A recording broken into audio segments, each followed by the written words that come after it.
नमस्कार विद्यार्थी मित्रांनो, स्वागत आहे तुमचं ॲम्बिशन करिअर अकॅडमी पुसद या ऑनलाईन यूट्यूब चॅनलवर। विद्यार्थी मित्रांनो, आजचा हा अतिशय महत्त्वाचा टॉपिक पाहणार आहोत जे की वन वर्ड सबस्टिट्यूशनचा आहे। आणि हा टॉपिक जे आहे TCS आणि IBPS चा फेवरेट टॉपिक आहे। याच्यावर नेहमी तुम्हाला पेपरमध्ये 2 ते 3 प्रश्न नेहमीच पाहायला मिळतात। कोणताही पेपर असो, सध्या TET चा पेपर झालेला आहे 10 नोव्हेंबर 2024 ला। त्याच्यामध्ये 2 ते 3 प्रश्न आपल्याला वन वर्ड सबस्टिट्यूशनवर पाहायला मिळालेले आहेत। मग TCS असो, IBPS असो किंवा कोणताही एक्झाम घेणारा असो, हे वन वर्ड सबस्टिट्यूशनवर प्रश्न टाकतात म्हणजे टाकतातच। आणि आपला एका मार्काने रिझल्ट राहू शकतो, म्हणून हे टॉपिक अतिशय महत्त्वाचा आहे। याने आपल्याला लीड मिळणार आहे विद्यार्थी मित्रांनो। आणि लीड मिळवायची असेल तर असे टॉपिक करायचे आहे की जिथं ते फेवरेट आहेत, म्हणजे आयोगाचे फेवरेट टॉपिक आपल्याला इथं अभ्यासायचे आहे, जेणेकरून आपला संपूर्ण अभ्यास झाला पाहिजे। आणि आपण आजच्या या व्हिडिओ लेक्चरमध्ये फक्त आणि फक्त प्रिव्हियस इयर क्वेश्चनच आपण इथं घेणार आहोत। प्रिव्हियस इयर क्वेश्चनचा फायदा हे होईल विद्यार्थी मित्रांनो, जेणेकरून जे वारंवार विचारले जाणारे प्रश्न आहेत ते प्रश्न तुमच्या डोळ्यात येतील, समजतील तुम्हाला। आणि याचा जर तुम्ही अभ्यास केला तर तुम्हाला 100% इथं यश मिळेल। 2 ते 3 मार्क तुमचं फिक्सच होईल विद्यार्थी मित्रांनो। वन वर्ड सबस्टिट्यूशन म्हणजे काय हे संपूर्ण समजून घ्या पहिले। अनेक शब्दांसाठी ज्यावेळेस आपण एकच शब्द वापरतो, अनेक शब्दांसाठी ज्यावेळेस आपण एकच शब्द वापरतो त्याला वन वर्ड सबस्टिट्यूशन असं म्हणत असतो। ओके, मग हा अतिशय महत्त्वाचा टॉपिक आहे, जेणेकरून आपल्याला 2 ते 3 मार्क फिक्स झाले पाहिजे। या पद्धतीने मी तुम्हाला शिकवणार आहोत। स्टेप बाय स्टेप आपण संपूर्ण गोष्टी इथं क्लिअर करणार आहोत। फक्त तुम्ही व्हिडिओमध्ये बनून राहा। जर तुमचे 2 ते 3 मार्क फिक्स नाही केले तर कधीच माझं YouTube चॅनल पाहू नका। ओके, या पद्धतीने मी सांगत आहे, कारण याच्यामध्ये अशा काही गोष्टी आहेत 600 ते 700 शब्द आहे, परंतु विद्यार्थ्यांना ते लक्षात राहत नाही। मग एवढा अभ्यास करणार कोण? त्यांच्या मनात वेगवेगळे भलतेच विचार येतात। परंतु तुम्हाला काळजी करण्याची जरूरत नाही, मी आहे, मी इथं तुम्हाला संपूर्ण गोष्टी क्लिअर करून देईल। पहा, इथं पहिलाच शब्द दिलेला आहे आपल्याला ओमनिवोरस। ओमनिवोरस म्हणजे काय? ओमनिवोरस म्हणजे पहा, सर्वप्रथम तर हे समजून घ्या की याचा अर्थ काय होते। इंग्लिश टू इंग्लिश आपल्याला पहिले समजावं लागेल, नंतर मराठीतून आपण त्याला कन्वर्ट करू। ओके, मग पहा, ओमनिवोरस म्हणजे काय? Animals that eat both flesh and grass, म्हणजे असे प्राणी जे फ्लेश म्हणजे मांस आणि ग्रास खातात। ग्रास म्हणजे गवत। असे प्राणी जे गवत आणि मांस खातात त्याला काय म्हणत असतो आपण? ओमनिवोरस। आता ओमनीचा अर्थ समजून घ्या। ओमनीचा अर्थ होते सर्व। ओमनीचा अर्थ काय होते? सर्व। जे सर्व काही खाऊ शकते त्याला काय म्हणतो आपण? ओमनिवोरस। वोरस म्हणजे काय? खाणे, भक्षी, त्याला म्हणत आहोत सर्व भक्षी, म्हणजे सर्व काही खाणारा, त्याला काय म्हणतो आपण? सर्व काही खाणारा। तुम्हाला जर हे शब्द पाठ होत नसेल तर काय करायचं? ओमनिवोरस लिहिलं आपण, मग आपण असं वाचायचा शब्द, animals that eat both flesh and grass, म्हणजे असा प्राणी जो मांस खातो आणि ग्रास सुद्धा खातो, याला काय म्हणतो आपण? ओमनिवोरस। मराठीतून अर्थ काढायचा, आणि आपल्याला नाही समजलं इंग्लिश टू इंग्लिश लक्षात तर मराठीतून अर्थ काढून या शब्दाला आपण सहज पाठ करू शकतो। जो फ्लेश आणि ग्रास खातो त्याला काय म्हणतो आपण? ओमनिवोरस। आणि जसं की ओमनिसियंट आहे, सर्व काही जाणणारा म्हणजे सर्व ज्ञानी, त्याला काय म्हणतो आपण? ओमनिसियंट। ओके, जसं की ओमनिपोटेंट, सर्व शक्तिमान, ज्याला म्हणत असतो ओमनिपोटेंट। ओमनी म्हणल्यावर काय? सर्व। ओमनीचा अर्थ काय होते? सर्व, सर्व शक्तिमान, त्याला काय म्हणत असतो? सर्व शक्तिमान, ओमनिपोटेंट। ओमनिसियंट, ओमनिप्रेझेंट, जो सर्वीकडे प्रेझेंट आहे त्याला काय म्हणतो आपण? ओमनिप्रेझेंट। ओमनिप्रेझेंट, ओमनिसियंट आणि ओमनिपोटेंट असे वेगवेगळे ओमनीवरून बनणारे जे शब्द आहेत याला आपण सहज लक्षात घेऊ शकतो, आणि वारंवार याच्यावरच प्रश्न विचारतात। ओके, त्यानंतर दुसरा प्रश्न आहे, दुसरा शब्द आहे इथं हर्बिवोरस। हर्बिवोरस म्हणजे काय? An animal that eats only plants, असा ॲनिमल आहे जो की फक्त गवत आणि प्लांट्स खातो। ओके, म्हणजेच वनस्पती खातो, त्याला काय म्हणतो आपण? हर्बिवोरस। म्हणजे हर्बल युक्त जे राहते, म्हणजे आपण काय म्हणतो त्याला? जसं की पालापाचोळा जे राहते त्याला काय म्हणतो आपण? हर्बल म्हणत असतो। जसं की पालेभाज्या बी त्याच्यामध्ये आलेल्या आहे, जो फक्त आणि फक्त त्याला आपण मराठीतून म्हणत असतो शाकाहारी, याला काय म्हणत असतो आपण? शाकाहारी। ओके, त्यानंतर याचा अर्थ तुम्हाला समजलाच असेल, तर त्याच्यानंतर तिसरा शब्द तुमच्या स्क्रीनवर आहे कार्निवोरस। कार्निवोरस म्हणजे काय? तर animal that eats only flesh, असा ॲनिमल असे अॅनिमल्स जे फक्त, अॅनिमल्स म्हणजे काय, संपूर्ण जेवढे बी अॅनिमल्स आहेत जे फक्त मांस खातात त्याला आपण कार्निवोरस म्हणत असतो. ओके, काय म्हणत असतो, कार्निवोरस. मग लक्षात द्या, तुम्हाला जर पाठ होत नसेल तर कार लक्षात ठेवायची आणि कार मध्ये सिंह आहे जो मांस खातो असं लक्षात ठेवू शकता. कार्निवोरस, वोरस म्हणजे काय, भक्षी, असंही लक्षात ठेवू शकता. ओके, मग सिंह झालं, वाघ झालं, हे मांस खाणारे प्राणी आहेत, है की नाही. मग याला काय म्हणतो आपण, कार्निवोरस. त्यानंतर मोनार्की, चौथा शब्द आहे monarchy. Government by a king or a queen, अशी सत्ता जी किंगची आहे किंवा मग क्वीनची आहे, म्हणजे राजाची असेल किंवा राणीची असेल.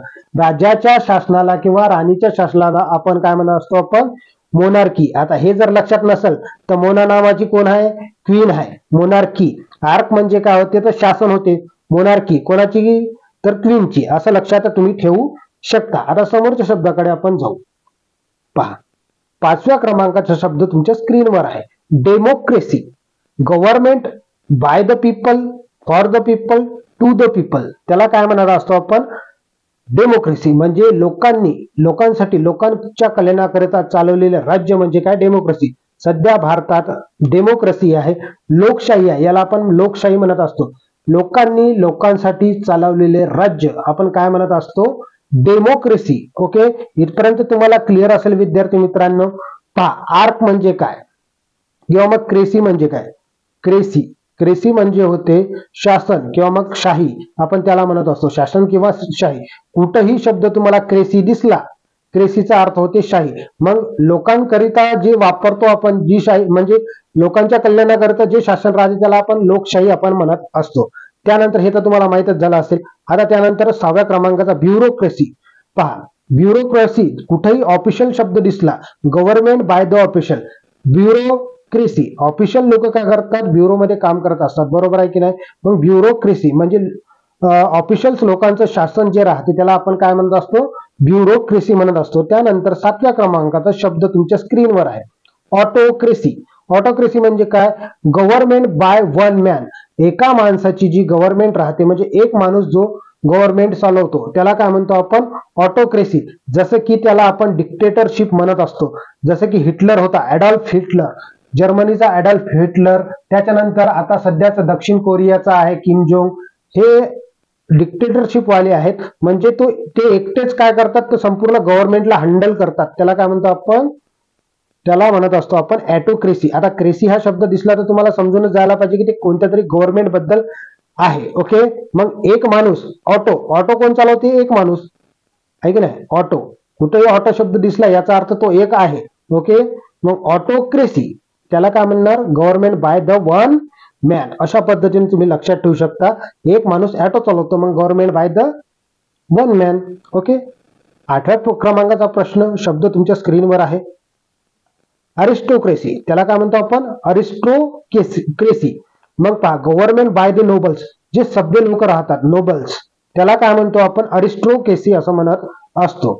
याला लक्षात ठेवा, नोबल्स काय राहतात, अरिस्टोक्रेसी मध्ये गव्हर्नमेंट बाय द नोबल्स, त्याला काय म्हणतो आपण, अरिस्टोक्रेसी. आता समोर जाऊ. पहा, 9व्या क्रमांकाचा शब्द तुमच्या स्क्रीनवर आहे विद्यार्थी मित्रांनो. पहा, अनार्की. अनार्की म्हणजे अब्सेन्स ऑफ गव्हर्नमेंट, जिथं कोणतीच गव्हर्नमेंट नाही तिथं लोक काहीही करा लागले, कोणाशीही भांडण करतात, कोणाशी काहीही करतात, म्हणजे तिथं गव्हर्नमेंट नाहीच, त्याला काय म्हणतो आपण, अनार्की. त्याला काय म्हणतो, अनार्की. म्हणजे जिथं गव्हर्नमेंटच नाही आहे तिथं त्याला काय म्हणणार आपण, अनार्की म्हणणार. अशा पद्धतीने हे तुम्ही लक्षात ठेवू शकता विद्यार्थी मित्रांनो. त्यानंतर आपण पाहणार आहोत सुईसाईड. साईड वरचे काही प्रश्न पाहणार आहोत. साईड, साईड म्हणजे काय, SID, साईड म्हणजे मृत्यू होणे किंवा मग मरण पावणे, आहे की नाही, त्याला म्हणतो आपण सुईसाईड. स्वतःने केलेली स्वतःची केलेली हत्या, स्वतःने स्वतःची केलेली हत्या, त्याला काय म्हणतो आपण, सुईसाईड म्हणत असतो, सुसाईड असं म्हणत असतो. किलिंग वन सेल्फ म्हणजे एक व्यक्ती जो स्वतःलाच मारून घेतो, जसं गळाफास. आजकाल डिप्रेशन खूप वाढलेलं आहे आणि डिप्रेशन वाढल्यामुळं लोक काय करतात, कधी प्रेमाच्या बंधनात फसतात, कधी कुठं, किंवा मग कोणतं ना कोणतं कारण आहे की ज्याच्यामध्ये माणूस डिप्रेशन मध्ये येतो आणि स्वतः असा गलत काम करतो की तो सुसाईड करतो. ओके, मग सुसाईड करायचं कामच नाही विद्यार्थी मित्रांनो. ज्या माणसात एक करेज असते काहीतरी करून दाखवायचा, तो व्यक्ती कधीच सुसाईड करत नाही. त्या व्यक्तीच्या दिमागात फक्त आणि फक्त ध्येय असते आणि असे गलत काम करणारे कधीच सक्सेस होत नाही विद्यार्थी मित्रांनो.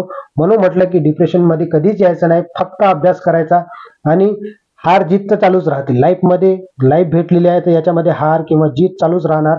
याच्यामध्ये एकाच नाण्याच्या दोन बाजू असतात. मग तुम्हाला पॉझिटिव्ह थिंकिंग राहते, तुम्ही जसा विचार करता तसे तुम्ही बनत जातात. जर तुम्ही निगेटिव्ह थिंकिंग केली तर तुम्ही निगेटिव्ह बनत जासाल. यासाठीच मी म्हणत आहे की तुम्ही पॉझिटिव्ह थिंकिंग ठेवा, तुम्ही करू शकता, तुमच्यात ही क्षमता आहे की तुम्ही काहीही करू शकता. व्यक्तीचा दिमाग एवढा भारी राहतो विद्यार्थी मित्रांनो, त्यानं जर दिमागात घेतलं तर तो अशक्य काहीच नाही या दुनियेत. Nothing is a impossible. Okay. त्यानंतर प्रश्न क्रमांक 11 किंवा मग शब्द 11, पॅट्रिसाइड. पहा, मर्डर ऑफ वन्स फादर. एका व्यक्तीने स्वतःच्या वडिलाला मारलं, याचा अर्थ काय होते? मारणे. स्वतःच्या वडिलाला मारणे, पॅट्रिसाइड. त्याला काय म्हणतो आपण? पॅट्रिसाइड. जिथंही साइड नाव दिसलं त्याचा अर्थ काय होईल? मर्डर किंवा मग मारणे असं होईल. समजलं? पॅट्रिसाइड. पहा, त्यानंतर 12वा प्रश्न, मॅट्रिसाइड. मॅट्रिसाइड म्हणजे काय? पहा, मर्डर ऑफ वन्स मदर. स्वतःच्या आईला मारणे म्हणजे काय म्हणत असतो आपण? मॅट्रिसाइड. मग इथं लक्षात कसं ठेवायचं? साइड दिसला आणि यम दिसला, मदर यम, याच्यावरून आपण बी लक्षात ठेवू शकतो की मॅट्रिसाइडच होते. ओके. अशा पद्धतीने तुम्ही लक्षात ठेवू शकता. फक्त थोडीशी ट्रिक बनवायची आणि दिमागाचा उपयोग करून आपल्याला प्रश्न सोडवायचे आहे. त्यानंतर समोरची स्लाइड आपण पाहणार. 13व्या क्रमांकाचा शब्द तुमच्या स्क्रीनवर आहे, फ्रॅट्रिसाइड. त्याला काय म्हणतो आपण? Fratricide. Murder of one's brother. स्वतःच्या भावाला मारणे किंवा मग एखाद्याच्या भावाला मारणे, त्याला काय म्हणतो आपण? फ्रॅट्रिसाइड. ओके. फ्रॅट्रिसाइड. ओके, असं लक्षात ठेवू शकता. त्यानंतर सोरोरीसाइड. सोरोरीसाइड म्हणजे काय? Murder of one's sister. एकाच्या सिस्टरला मारणे, त्याला काय म्हणतो आपण? म्हणजे जो व्यक्ती आपल्याच स्वतःच्या सिस्टरला किंवा बहिणीला मारतो त्याला काय म्हणतो आपण? सोरोरीसाइड.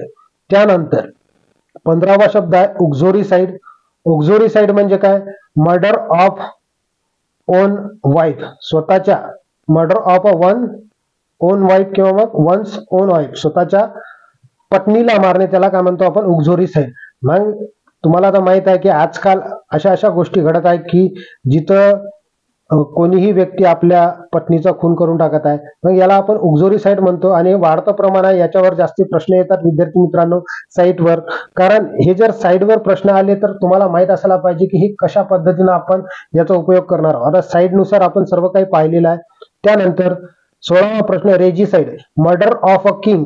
एखाद्या राजाला मारणं तर आपण त्याला काय म्हणत असतो? Murder of a king, regicide. त्याला काय म्हणतो आपण?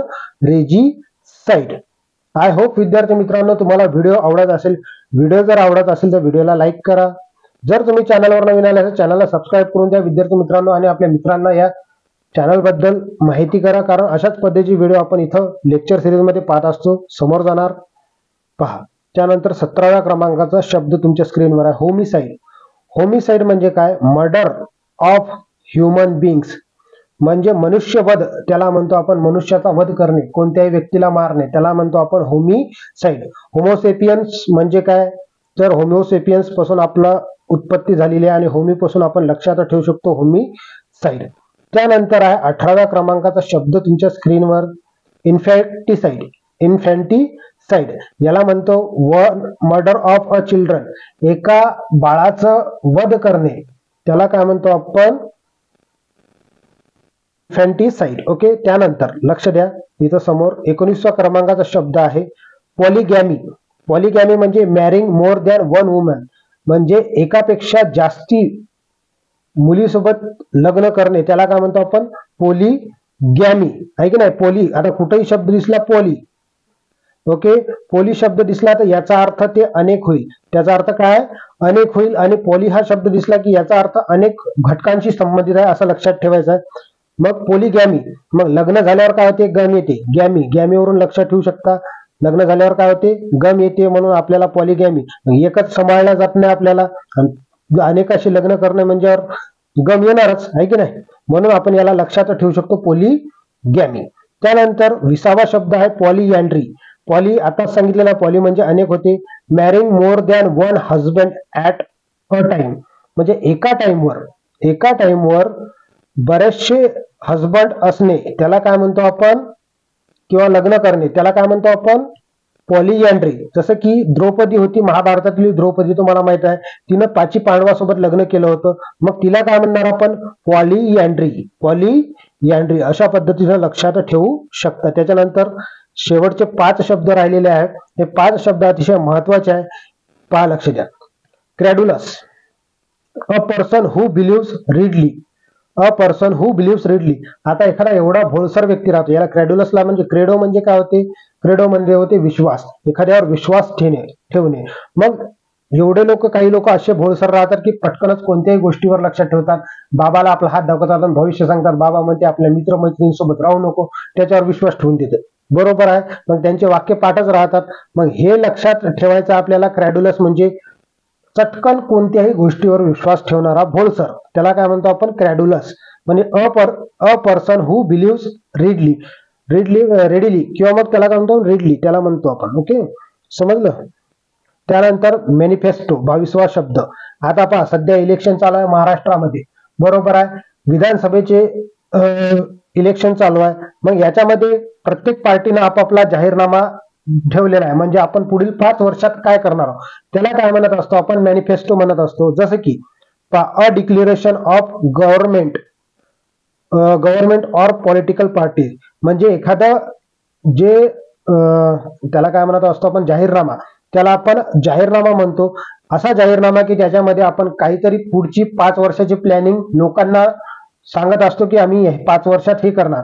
मग हे कोण करते, मॅनिफेस्टो कोण जाहीर करते, तर गव्हर्नमेंट किंवा मग कोणतीही पॉलिटिकल पार्टी आहे की नाही. मग आता नुकतंच बीजेपीनं सांगितलेलं आहे की 25,000 मुलींच्या जागा भरणाऱ्या पोलिसांसाठी, फक्त मुलींसाठी. ओके, म्हणजे महिलांच्या 25,000 जागा काढणार आहे. तर तयारीत राहा विद्यार्थी मित्रांनो, पोलीस भरती येणार आहे, बऱ्याचशा जागा येणार आहे. गव्हर्नमेंट कोणती असो, जागा काढणार म्हणजे काढणार. त्यांना माहित आहे युवाचे हाल काय होत आहे, म्हणून म्हटलं की तयारीत राहा. जशा जागा आल्या तसं तुमचं रिझल्ट लागला पाहिजे.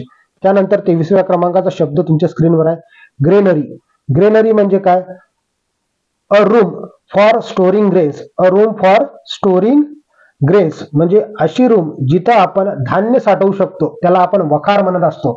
मग इंग्रजांनी पहिली वखार कुठे स्थापन केली, अशा पद्धतीचा प्रश्न आपल्याला वारंवार विचारतो. कोणाच्या परवानगीनं वखार स्थापन केली, असाही प्रश्न आपल्याला विचारतात.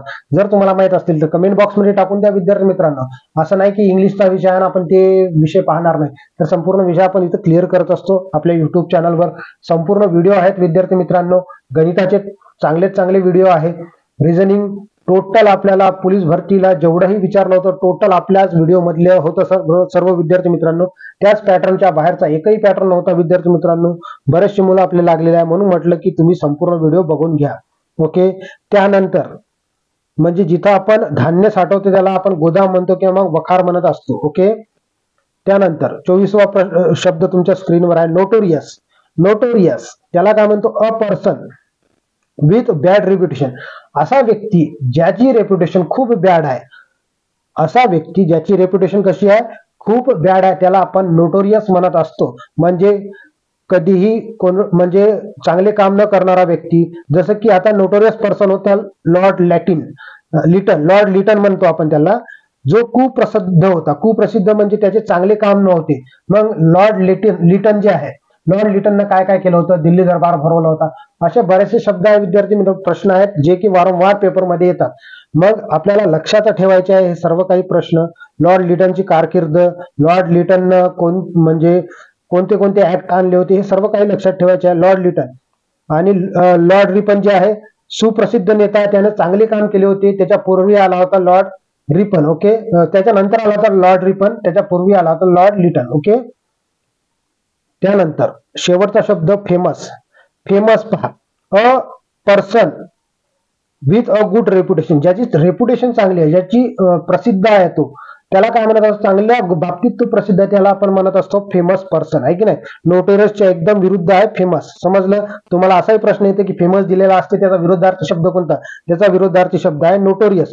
जो व्यक्ती चांगल्या कामात प्रसिद्ध आहे जसं की आता आपण पाहिलं की शाहरुख खान झालं, सलमान खान झालं, अमिताभ बच्चन झालं, विराट कोहली झालं, असे बरेचसे व्यक्ती आहेत जे फेमस आहेत, आहे की नाही, चांगल्या कामासाठी फेमस आहेत. त्यांना काय म्हणत असतो आपण, तर त्याला आपण फेमस म्हणत असतो. चांगली रेप्युटेशन असली त्यांना काय म्हणतो आपण, फेमस. ओके, चला तर मग विद्यार्थी मित्रांनो, एवढे 25 शब्द जे आहे अतिशय महत्वाचे होते आणि याच्या बाहेरचा एकही प्रश्न तुम्हाला पाहायला मिळणार नाही याची 100% गॅरंटी आमची आहे. कारण या पद्धतीचे जे प्रश्न आहेत नेहमी वारंवार पेपरमध्ये विचारलेले तुम्हाला आहेत. विद्यार्थी मित्रांनो, व्हिडिओ आवडला असेल व्हिडिओला लाईक करा, चॅनलवर नवीन आले असेल चॅनलला सबस्क्राईब करा आणि तुम्हाला हा व्हिडिओ कसा वाटला हे कमेंट बॉक्समध्ये एकदा सांगा, म्हणजे जेणेकरून मला आणखी इन्स्पिरेशन भेटेल की या पद्धतीचे व्हिडिओ तुम्हाला आवडलेले आहे. ओके, भेटूया आपण समोरच्या व्हिडिओमध्ये. धन्यवाद.